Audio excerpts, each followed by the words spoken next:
শেষ মুহূৰ্তলৈকে আপুনি যুঁজত নামি পৰে প্ৰতিবাদ কৰিলে তেনে ক্ষেত্ৰত আপুনি টিকেট প্ৰাপ্যৰ অধিকাৰ নহ'ল তাৰপিছত নিৰ্দলীয় হিচাপে আপুনি মনোনয়ন পত্ৰ দাখিল কৰাৰ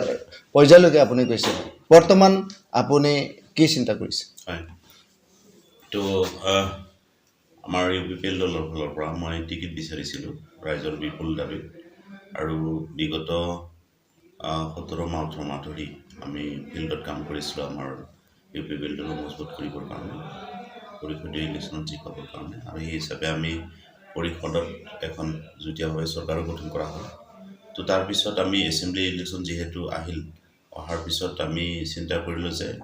এইবাৰ পানাৰী সমষ্টিটোত যিহেতু দুজনকৈ MCLA আমাৰ বিজয়ী প্ৰাৰ্থী আছে তাৰে এজন EM হয় তো আমি ভাবিলোঁ যে এইবাৰ হিচাপ নিকাচ কৰি গম পালোঁ ৰাইজৰ ওচৰত গৈ পেলাই গম পালোঁ যে পানাৰী সমষ্টিটো ইউপিপিএলৰ কাৰণে 100% জিকা এটা সমষ্টি তো সেইকাৰণে আমাৰ মাজত বহুত প্ৰাৰ্থী আছিলে আমি 8জনমান প্ৰাৰ্থীয়ে টিকেট বিচাৰিছিলোঁ তাৰে ভিতৰত ৰাইজে মোক স্পষ্টভাৱে 33টা প্ৰাইমাৰী ৰাইজে মোক আঁকোৱালি লৈছিল আৰু প্ৰাৰ্থিত্ব প্ৰদানৰ কাৰণে তেওঁলোকে দাবীদাৰ কৰাত মই দাবী কৰিছিলোঁ কিন্তু লাষ্টত গৈ দেখিবলৈ পালোঁ যে সম্পূৰ্ণভাৱে সমষ্টিটোৱে আমাৰ হাতৰ পৰা গুচি গ'ল বিজেপিৰ হাতলৈকে এলায়েন্সত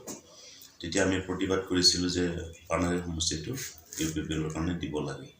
শেষ মুহূৰ্তলৈকে আমি যুদ্ধ কৰিছিলোঁ আৰু শেষত কৈছিলোঁ যে বন্ধুত্বপূৰ্ণ এটা নিৰ্বাচন ইউপিপিএল আৰু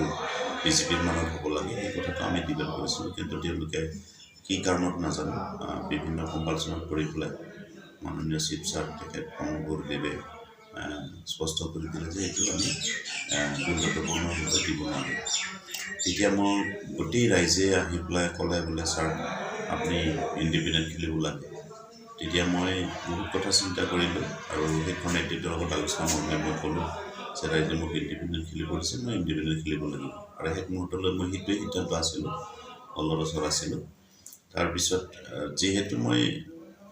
এজন ইণ্ডিপেণ্ডেণ্ট কেণ্ডিডেট হয় আৰ্থিক ফালৰ পৰাই হওক বা অন্যান্য দিশৰ ফালে হওক মোক মানুহে আৱেগিকভাৱে কিমান সময় ধৰি ৰাখিব পাৰিব এই কথাটো মই চিন্তা কৰিলোঁ আৰু যিহেতু মই এটা ইউপিপিএল দলৰ লগত ওতঃপ্ৰোতভাৱে জড়িত হৈ পেলাই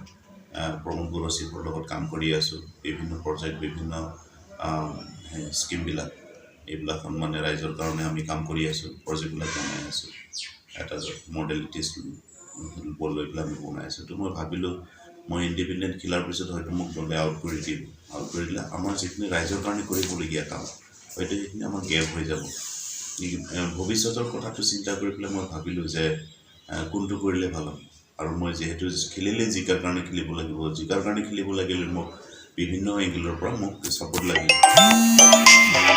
সংগঠনবিলাকৰ লগত কথা পাতিলোঁ সংগঠনবিলাকেও নীতি আৰু আদৰ্শৰ কথাটো ক'লে যে আমি নীতি আৰু আদৰ্শটো আমি এৰিব নোৱাৰোঁ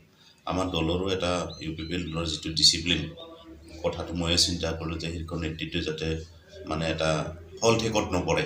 মোক লৈ পেলাই বা আমাৰ পানাৰী সমষ্টিটোক লৈ পেলাই সেইটো কৰি পেলাই মই ছেক্ৰিফাইচ কৰি দিলোঁ যে মই নিখিলাটোৱে সিদ্ধান্ত ল'লোঁ কিন্তু ৰাইজে খুব দুখ পালে আজিলৈকে দুখত আছে যে মই তাৰ কোনো উত্তৰ মই দিব পৰা নাই যে আজি সেই মানুহখিনিয়ে ইমান কষ্ট কৰি পেলাই একদম গ্ৰাছ লেভেলৰ মানুহখিনিয়ে ইমান কষ্ট কৰি পেলাই ইউপিপিএল দলটোক জিকাবৰ কাৰণে PPF-ক সাক্ষাৎ কৰি পেলাই মানে ওলাই অহাৰ পিছত যেতিয়া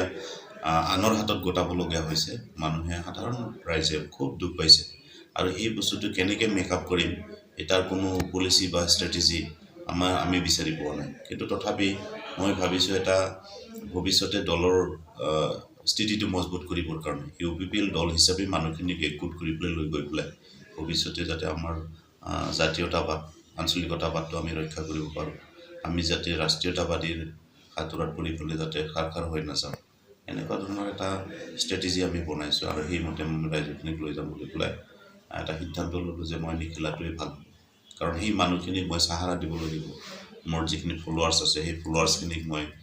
যিখিনি প্ৰতিশ্ৰুতি দিছিলোঁ ইলেকশ্যনৰ আগত সেই প্ৰতিশ্ৰুতি পূৰণ কৰাৰ কাৰণে যিহেতু মই এখন ৰুলিং গভমেণ্টৰ লগত থাকিব লাগিব